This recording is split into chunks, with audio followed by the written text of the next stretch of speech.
It starts the moment you wake up. Your eyes open, the alarm is off, maybe you even got a full 8 hours of sleep. But something feels off. Your limbs feel heavy, your thoughts move like molasses, and there's a quiet, stubborn resistance deep inside you that whispers, I don't want to move. You might think, maybe I just need more coffee, or maybe it's stress. But what if the real reason you're always tired isn't because of lack of sleep, or even because of what you're doing, but because of how your brain is managing energy, rhythm, and attention behind the scenes? Dr. Andrew Huberman, a neuroscientist from Stanford University, says that chronic fatigue, especially the kind that doesn't go away with rest, is often the result of a broken internal rhythm. Not the kind you feel in your heartbeat or your breathing, but a deeper rhythm, the neurological balance between alertness and recovery. Your body has sensors, actual biological systems, designed to regulate wakefulness, attention, and drive. These are controlled by chemicals like dopamine, adenosine, and cortisol. When these chemicals are misaligned or overstimulated, the body may still be functioning, but the brain is signaling exhaustion. Imagine trying to run a marathon while carrying a backpack filled with bricks. That's what your nervous system is doing when you constantly push through the day without aligning with your body's natural cycles of energy and focus. This is not about laziness. It's not about weakness or lack of ambition. It's biology. And the most dangerous part? Most people don't even realize it's happening. Because in our culture, fatigue is seen as a personal failure. You're tired? Drink coffee. You're burnt out? Push harder. You're not motivated? Watch a motivational video. But what if the real solution isn't external stimulation, but internal regulation? According to Huberman, the nervous system needs structured moments of alertness, followed by deliberate phases of restoration. Without this rhythm, even the smallest task feels like a burden, and no amount of sleep will recharge you. The issue isn't that you're not sleeping enough. It's that your brain never truly turns off, or turns on, in the right way. And it gets even deeper. When you're constantly exposed to artificial light late at night, when you check your phone first thing in the morning, when you skip meals or overload your day with back-to-back tasks without breaks, you're training your brain to stay in a low-grade state of emergency. Cortisol, your stress hormone, becomes dominant. And when cortisol is high, dopamine, the chemical of motivation and pleasure, becomes dysregulated. That's why things you once enjoyed start feeling bland. That's why scrolling on social media feels good for a second but leaves you more drained than before. You're not broken. Your system is just stuck in survival mode. And no amount of willpower can override biology for long. So what's really happening when you feel tired all the time? It's not a mystery, it's a misalignment. Between your brain's energy systems and the world's demands. Between your body's needs and your habits. And the first step to fixing it is to stop blaming yourself. Fatigue is not a personal flaw. It's a signal. And if you learn to listen to it, you can rebuild your energy, not by doing more, but by doing things differently. By working with your biology, not against it. In the next chapter, we'll break down the science of how energy is created in the brain, and why most people unknowingly sabotage it every single day. Most people think energy is a feeling. That spark in the morning after a good night's sleep. That rush after a strong coffee. That burst of motivation when you're inspired. But real energy, the kind your brain needs to stay focused, driven, and emotionally balanced, isn't about how you feel. It's about how your cells function. Inside every single one of your brain cells, there are microscopic power plants called mitochondria. These are the engines that generate ATP, the actual fuel your brain uses to stay alert, make decisions, and process emotion. But here's the problem, these power plants don't just run on calories. They depend on timing, light exposure, sleep pressure, and emotional regulation. When these things are out of sync, your mitochondria start to slow down. And when they slow down, your entire system starts to crash, from your focus, to your mood, to your ability to think clearly. Now let's zoom in on a chemical most people don't think about, adenosine. Adenosine builds up in your brain the longer you're awake. It's like a pressure meter for tiredness. The more it builds, the more you feel like lying down and doing nothing. Normally, this pressure is cleared out during deep sleep. But in today's overstimulated world, where people check their phones before getting out of bed, skip breakfast, sit under artificial light all day, and go to sleep staring at blue screens, this build-up never fully resets. Instead, you start the next day already tired. Add caffeine to the mix, which blocks the receptors that detect adenosine, and now your body has no idea how tired it really is. You keep moving, keep pushing, keep pretending to be awake, until your system crashes. This is why so many people feel exhausted in the middle of the afternoon, even when they are getting enough sleep. Dopamine, the brain's chemical of drive and motivation, also plays a massive role. And most people are unknowingly hijacking it. When you wake up and check social media, you're giving your brain a flood of dopamine, without any real effort. That might feel good for a few seconds, but it creates a problem. It raises the baseline for what your brain considers rewarding. So now, normal things, like reading, working, or even having a conversation, don't feel as stimulating. Your brain craves more dopamine, but your environment can't deliver it in a healthy, sustainable way. That's how burnout begins, not from doing too much, but from seeking stimulation in all the wrong ways. You become tired not just physically, but chemically. And because it's invisible, no one can see it happening to you. But you feel it. Every single day. Andrew Huberman explains that one of the most powerful things you can do to restore natural energy isn't a new supplement or a motivational habit, it's resetting your dopamine and adenosine systems. That starts with understanding the circadian rhythm, your body's internal clock. It's regulated by light. The right kind of light at the right time of day can signal your brain to produce cortisol when you need it, and melatonin when it's time to rest. But if you expose your eyes to bright screens late at night and avoid sunlight in the morning, your brain gets confused. It doesn't know when to be alert and when to slow down. So it stays in a fog, half awake, half asleep, never fully energized, never fully rested. You become stuck in a biological limbo. This is why so many people feel tired even while they are resting. Because rest isn't just the absence of work. True recovery is biological alignment. Your cells need rhythm.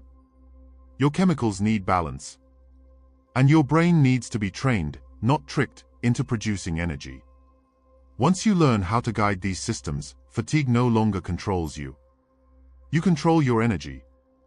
And in the next chapter, we'll explore the practical steps to start rewiring your brain, from the moment you wake up to the way you go to sleep. It's not about doing more. It's about doing things in the right order at the right time. If there's one moment in your day that determines how tired or energized you'll feel, not just in the morning, but for the next 16 hours, it's the first hour after you wake up. According to Andrew Huberman, this window is the single most powerful opportunity you have to reset your brain chemistry, your hormone levels, and your energy trajectory. Yet, most people throw this moment away without even realizing it. They wake up, check their phone, lay in bed for 10 more minutes, scroll through feeds, and then drag themselves into the day. What they don't know is that those first 60 minutes are when your brain is most sensitive to entrainment, the process of setting your internal clocks for wakefulness, mood, focus, and resilience. And if you get this wrong, you're not just losing time. You're actually programming fatigue into your entire system from the very start. The key? Light. Not just any light, but natural sunlight. Within 30 to 60 minutes of waking, your eyes must be exposed to real daylight, preferably outdoors. This exposure sends a direct signal to your brain's master clock, located in the suprachiasmatic nucleus. That clock then tells every organ in your body, it's time to be awake. It kickstarts the healthy release of cortisol, not the stress kind, but the kind that gives you mental clarity and physical energy. Without this light signal, cortisol gets released later and in a disorganized way, leading to grogginess, irritability, and poor focus. If you stay indoors under dim lighting or reach for your phone before anything else, your brain doesn't receive the right cue. It stays confused. And a confused brain is an exhausted brain. Next, movement. You don't need a full workout.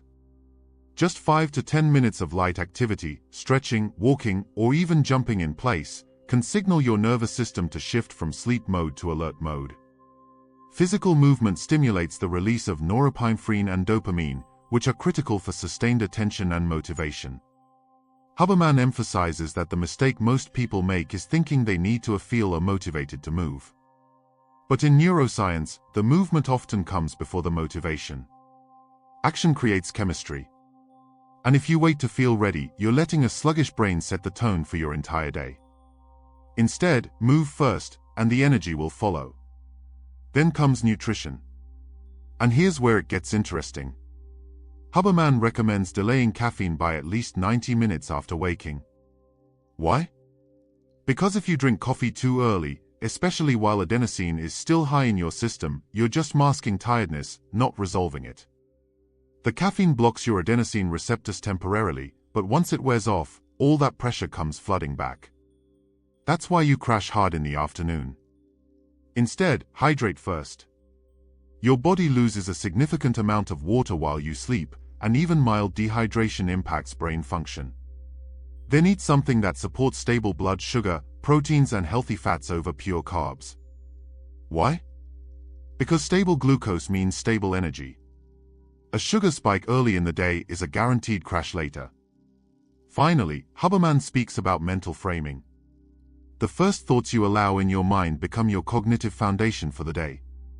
If you start by scrolling news, absorbing drama, or comparing your life to others, your brain registers stress before you've even stood up. Instead, take 2 to 3 minutes to anchor yourself, write down your intention, say something out loud, or simply sit in silence and breathe. This isn't fluff. It's neurochemistry. A calm mind in the first hour helps regulate your limbic system, the part of the brain responsible for emotional responses. That means fewer spikes in anxiety, better decision-making, and more resilience throughout the day. The real secret to having energy isn't in a product, a hack, or a supplement. It's in the sequence. Light. Movement. Hydration.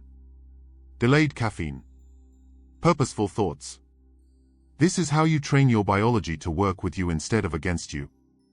In the next chapter, we'll dive into the hidden habits that drain your energy throughout the day, many of which you've probably never noticed before. You might think the biggest threats to your energy are obvious: stress, lack of sleep, poor diet. But the truth is, the most dangerous habits are the quiet ones.